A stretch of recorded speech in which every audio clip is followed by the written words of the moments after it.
国政权自占领以来对东突厥斯坦人民进行系统性迫害和种族灭绝的残酷政策，无法制服穆斯林人民的独立愿望和不屈不挠的精神，将东突厥斯坦变成露天监狱的中国政权，在全区范围内拥有数千个集中营和警察检查站。最近对一名维吾尔人发出逮捕令。1月3日，东突厥斯坦库尔勒警方20万元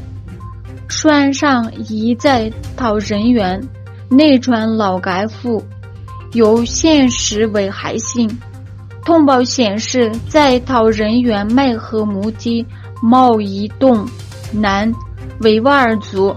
，54岁，逃跑时上身穿黑色拉链带帽衬，下身穿苍蓝色长裤，内穿劳改服。逮捕令中的信息表明，麦赫穆蒂毛伊东从监狱或集中营逃脱。10月28日，哈萨克斯坦科学与高等教育部拉马赞苏莱曼诺夫东亚研究所举办了题为中亚思想是北京下的突厥觉醒的国际科学实践研讨会。据悉，本次研讨会旨在庆祝维吾尔族著名历史学家、民族哲学家、历史科学博士丽萨拉提卡里莫娃教授诞辰70周年。来自哈萨克斯坦、吉尔吉斯坦、乌兹别克斯坦、美国和土耳其的科学家以及社会组织和大学生代表参加了会议。日本政府继续寻求平衡中国在印太地区的影响力，寻求加强与欧洲国家以及美国的合作。据英国金融时报报道，英国和日本正准备在下个月签署一项军事防协协议，以加强安全合作。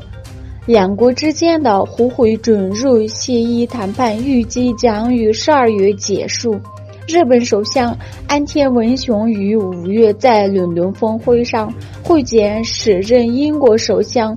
鲍里茨·约翰逊时启动了谈判。中共海关周一公布的数据显示，中国10月份的进出口意外萎缩，销往美国、欧盟的贸易额大幅下降。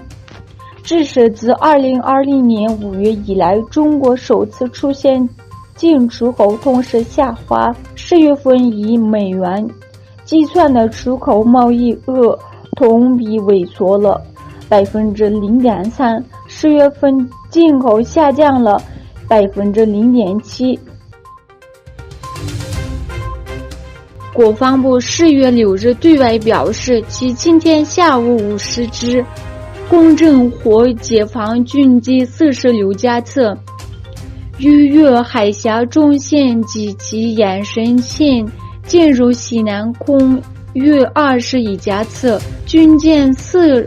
艘次，持续于台湾周边海空域活动。根据给部的声明，台方通过电子跟踪设备、巡逻机、舰船和导弹系统跟踪了中国46架飞机和4艘舰船。